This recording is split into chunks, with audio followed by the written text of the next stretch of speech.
ఈ మధ్య సోషల్ మీడియాలో ఒక చిన్న పెంగ్విన్ వీడియో చూసి అందరూ ఎందుకు కన్నీళ్లు పెట్టుకుంటున్నారు. వైట్ హౌస్ నుండి డొనాల్డ్ ట్రంప్ వరకు ఈ పెంగ్విన్ ఎందుకు హాట్ టాపిక్ అయ్యింది? అసలు ఈ పెంగ్విన్ ఎక్కడికి వెళ్తుంది? ఎందుకు వెళ్తుంది? దీని వెనుక ఉన్న హృదయాన్ని పిండేసే అసలు నిజం ఏంటో ఈ వీడియోలో తెలుసుకుందాం. వీడియో చివరిలో ఒక ఇంపార్టెంట్ పాయింట్ చెప్తాను. అది వింటే మీరు జంతువుల ప్రేమ గురించి మళ్ళీ జన్మలో తప్పుగా అనుకోరు.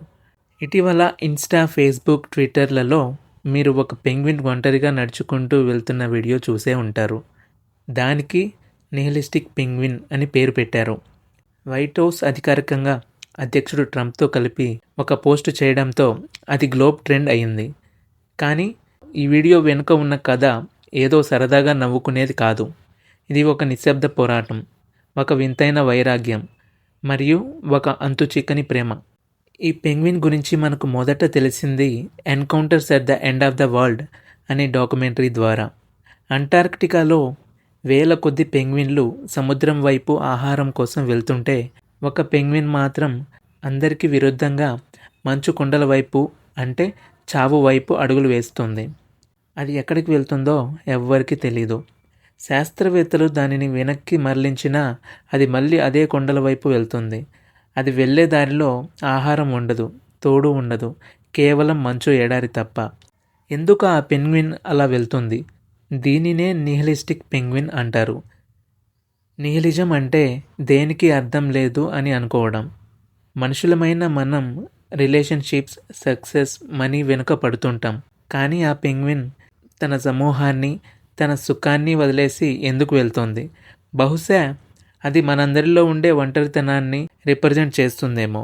అది వెళ్ళే దారిలో మరణం ఉందని తెలిసినా అది వెనక్కి తగ్గదు. సైంటిఫిక్గా చూస్తే వర్నర్ హెర్జాగ్ తన డాక్యుమెంటరీలో ఈ విషయాన్ని చర్చించారు. పెంగ్విన్లు సాధారణంగా సూర్యుడు, భూమి, అయస్కాంత క్షేత్రాలు అంటే మ్యాగ్నెటిక్ ఫీల్డ్స్ ఆధారంగా ప్రయాణిస్తాయి. కానీ కొన్ని పెంగ్విన్లలో మెదడులో ఉండే ఈ ఇంటర్నల్ జీపీఎస్ ఒక్కోసారి పనిచేయదు. దీనివల్ల అవి దిక్కుతోచని స్థితిలో సముద్రానికి బదులు మంచు కొండల వైపు వెళ్తాయి.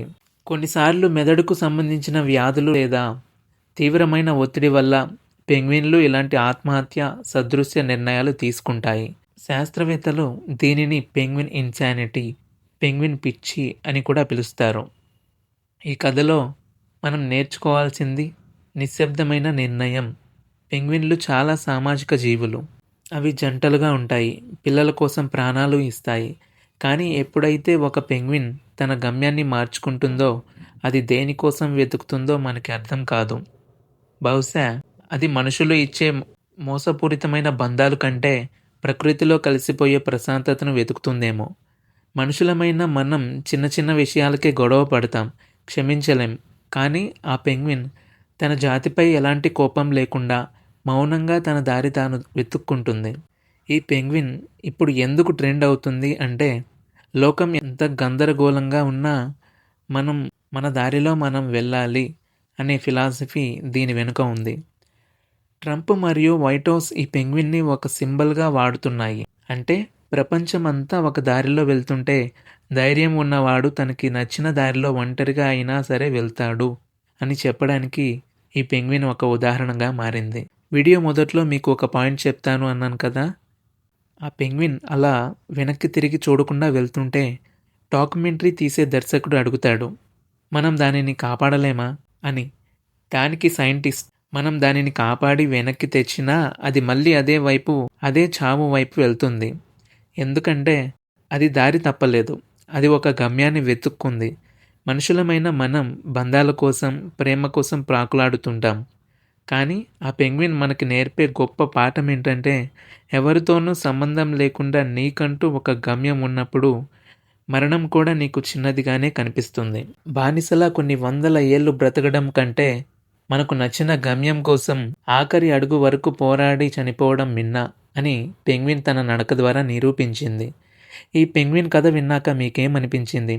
అది మూర్ఖత్వమా లేక గొప్ప ధైర్యమా? కామెంట్ చేయండి. మనలోని ఒంటరితనాన్ని అర్థం చేసుకునే ఈ వీడియోని మీ స్నేహితులకు షేర్ చేయండి. మరిన్ని ఇలాంటి ఇన్ఫర్మేటివ్ వీడియోస్ కోసం మన ఛానల్ని సబ్స్క్రైబ్ చేసుకోండి. ఇక సెలవు. జై హింద్.